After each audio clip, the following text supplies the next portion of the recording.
Hi, Dr. Lorne Brown here, Clinical Director of AccuBalance Wellness Center.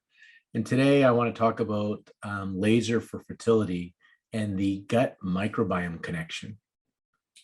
Now, the gut microbiome are these little bugs that are really important for overall health that lives in our digestive tract. And these friendly bacteria can help regulate our metabolism and also protect us against diseases such as skin conditions. So think of eczema, psoriasis, and rosacea. Our overall gut health, so those inflammatory bowel diseases and excessive bloating. Diabetes, mental health conditions such as depression, anxiety has a link to the gut. So there's this gut-brain connection. Autoimmune diseases, allergies, obesity, and even dementia and Alzheimer's diseases and Parkinson's disease. And that's actually what got me turned on to updating our Laser Baby program to make sure we consciously address the gut microbiome, because Dr. Anne Liebert, in her research out of Australia, did some treatments for individuals diagnosed with Parkinson's disease, addressing their gut microbiome with photobiomodulation, also low-level laser therapy, and showing positive results with that. Now, it's interesting because after reading that research and I was thinking about my focus with reproductive health, I always wondered what could be at play here when we're using laser for fertility. Now, we're very aware that it can help with mitochondrial function. So our goal of getting the photons to the ovaries, to those follicles, to improve the mitochondria of the follicles, those are the batteries of the cells. And we have improved mitochondrial function, therefore more energy production. And this is relevant because that early embryonic development comes from the female's eggs, and so from her mitochondria. And so for the embryo to be able to divide either in your fallopian tube or in the lab and to have energy to implant is going to come from your mitochondrial health of your follicles. And so we know that's important. It increases blood flow to the reproductive system. It can regulate inflammation. And there's a multiple of other mechanisms of how laser for fertility can maximize egg quality and uterine receptivity. I want to talk about the microbiome because I remember early on, there is Dr. Oshiro out of Japan in the 90s. He's the one that accidentally discovered using low-level laser therapy for fertility. So he was a pain specialist, a surgeon, a medical doctor in Japan, and he treated pain. And he had a woman in menopause around age 55 being treated for back pain. And although he resolved her back pain, her menstruation came back and she was not pleased by it.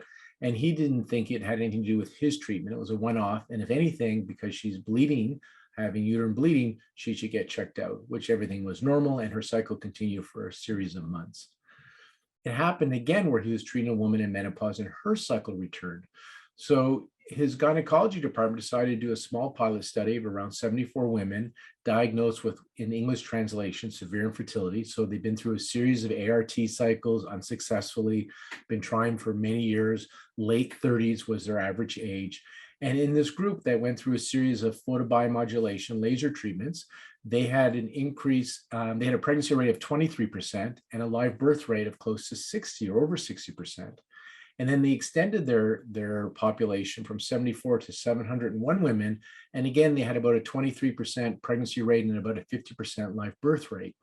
Now, what was interesting in how they did their laser for fertility is they focused on engaging the parasympathetic nervous system, the vagus nerve, to increase blood flow head to toes, because their understanding was what they were doing for these women was bringing more blood flow to the ovaries, which was helping increase the egg quality. And so they did a lot of treatment around the neck and the carotid to engage that parasympathetic response. But they also did a point around the solar plexus, actually above the celiac plexus. And I could never understand why they chose that point, because it's kind of between the navel and the xiphoid process. So in Chinese medicine, Ren 12 would be the acupuncture point. The anatomical feature below that is the celiac plexus. And until I started looking at this, I wasn't sure why they might have chosen that point. And now I have two reasons. One is we know low-level laser therapy can engage the parasympathetic system, and I'm going to talk in a moment about the microbiome. But engaging the parasympathetic nervous system, this is part of your autonomic nervous system, and the PNS is your rest and digest, breed and feed system. So emphasis on breed here. And so Dr. Volkmar Kressel, so he's a medical doctor out of Germany. He's also trained in acupuncture and laser therapy. He did a small study looking at the effects of near-infrared photobiomodulation on the autonomic nervous system based on changing the frequency of the laser. So he did what's called an alpha sweep. He did it over the celiac plexus, around REN12, in the middle of the gut here. And he was able to demonstrate that it engaged the parasympathetic nervous system, which would be beneficial for your fertility and your overall well-being by engaging that nervous system. But the second thought I had is, well, that's also over part of the gut microbiome. And in the Parkinson study by Ann Liebert, they did a series of treatment level with the navel and below the navel, so in a proximity of that area. So I thought maybe that point that Oshiro was using was also helping with the microbiome and as well as the parasympathetic nervous system.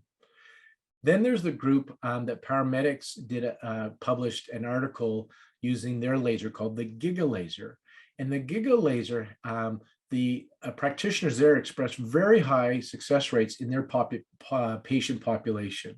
Now, this is not a research study. This was just practitioners that are using that laser sharing what they're seeing clinically. So it's just a clinical observation. But again, they were sharing quite a bit of good success rate using the Giga laser. And so in my mind, how come theirs was so different or better than, say, Oshiro, the doctor out of Japan? And what I speculate is, one is with the Giga laser, it's a large area, 500 centimeters squared area. So it covers the whole lower abdomen. That's where they placed it. And so it had a large area, but it was a more powerful laser than what Oshiro was using. And they used it over a longer period of time. And their treatment was, rather than once or twice a week like Oshiro, was 3 times a week during a woman's follicular phase. So 6 times a cycle. And they did that over 3 cycles.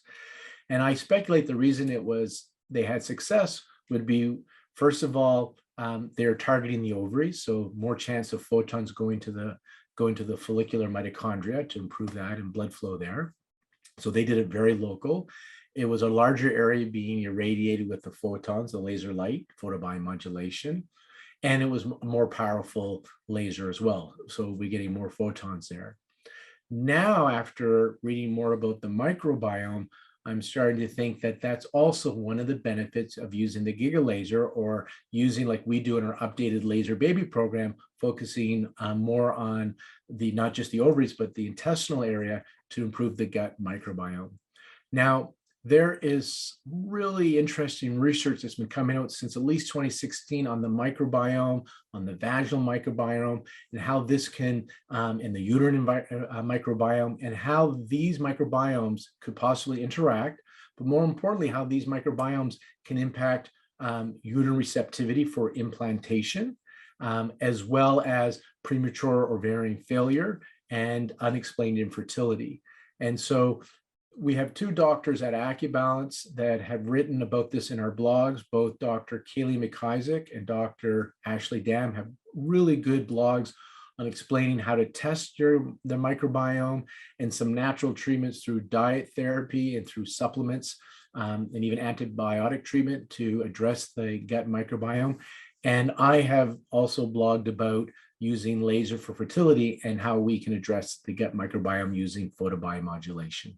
So I just wanted to share with you that your gut microbiome has this systemic effect, so a whole body effect on our health and well-being. And as I mentioned, there are many conditions that have already been attributed to the gut microbiome being out of balance, such as skin conditions like eczema, psoriasis, rosacea, inflammatory bowel disease, diabetes, obesity, your mental health, autoimmune diseases. So think your immune system, how that affects implantation with fertility, and dementia, Alzheimer's, and Parkinson's disease.